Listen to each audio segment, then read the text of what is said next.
Now, I would like to apologize to all the pretty ladies in the propaganda department ahead of time because this is kind of like checkmate. I know. Hey, if you ever need a job, and my life works out, you can always come work for me if it makes you feel better. Anyway, there are two movies that will place my knights in the position to checkmate. Princess Bride is one knight. Beauty and the Beast. Let me get nice and comfortable when I say this. Beauty and the Beast is the other one. What is Beauty and the Beast about? What is the storyline? What is the moral of the story?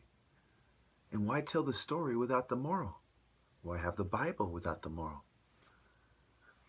Beauty and the Beast is about someone who lives in a small town.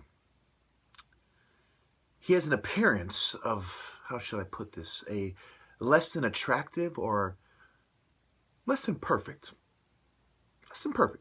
appearance. And he is gang-stalked and harassed by the less than accommodating local rabble and citizens and the local population, less than hospitable.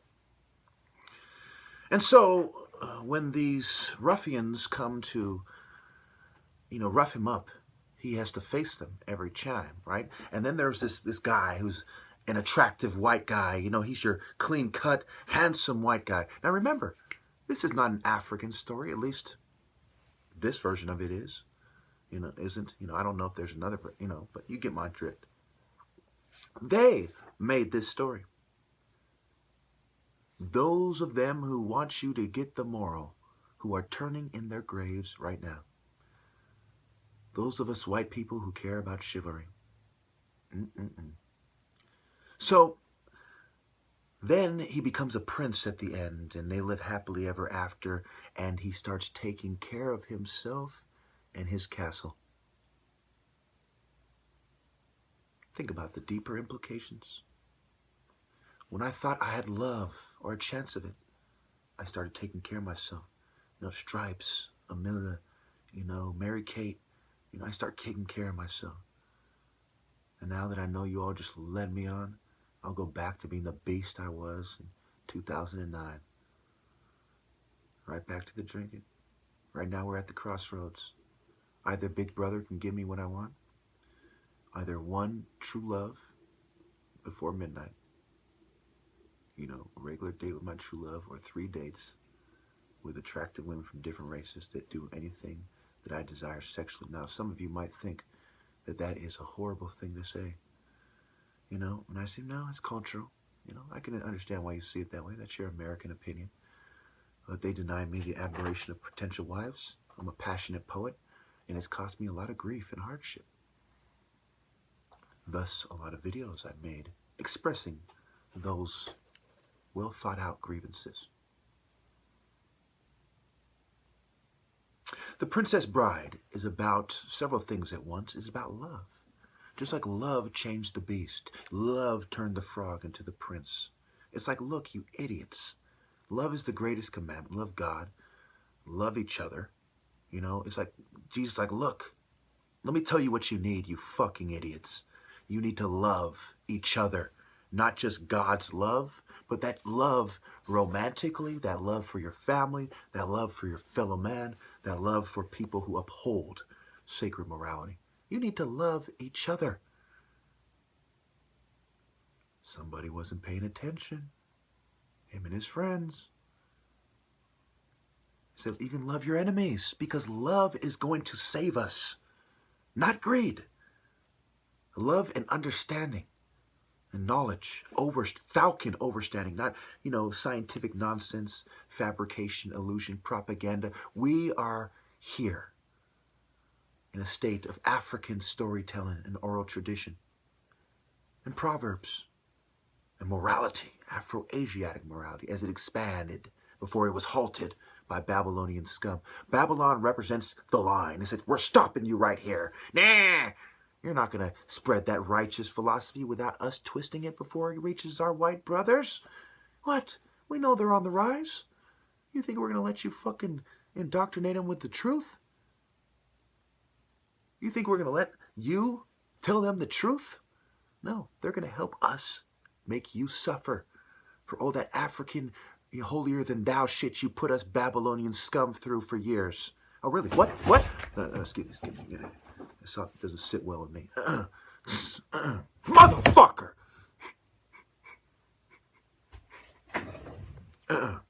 Anyway, let's get Baby Leopard in here because love is what we need, and that's why I have him. I need love. You need love. That's why they get teddy bears and dolls and Ken dolls. We need it. Okay? Don't let them break it down, man. Don't let your kids live their lives like I did, shunned by everybody. You know? Knowing that you deserve well. You have people, smart people telling you, hey, you're a good-looking, smart young man. Why don't you have girls all over you? Or women must be all over you. Don't let them go through that. You know?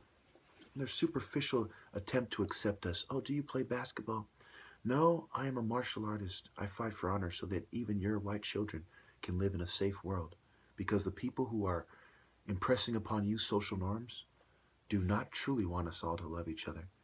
They want us all to love them in a very twisted and a satanic way, which, you know, is the reason why they would call it love in the first place. It's not love, right?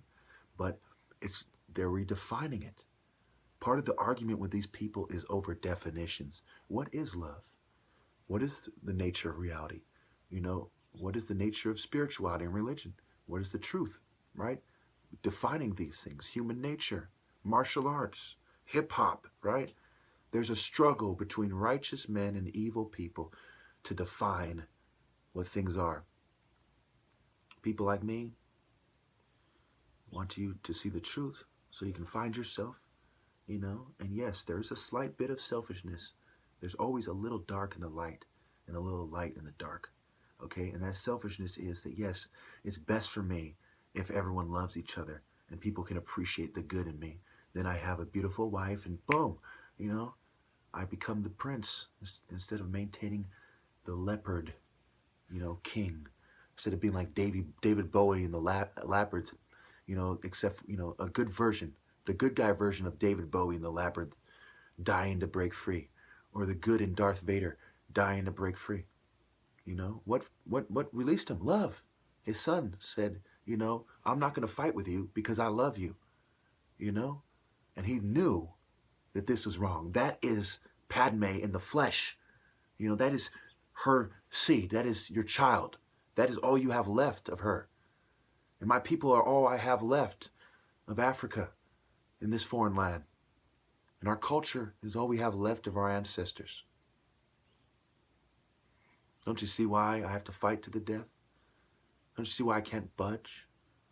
A pharaoh needs to stand for everything in truth, and all those Egyptian deities must approve. Do you approve of how I treated women, Isis? Do you approve of my judgment, Anubis? Do you approve of my warfare, Horus? Do you approve of my religious devotion, Osiris?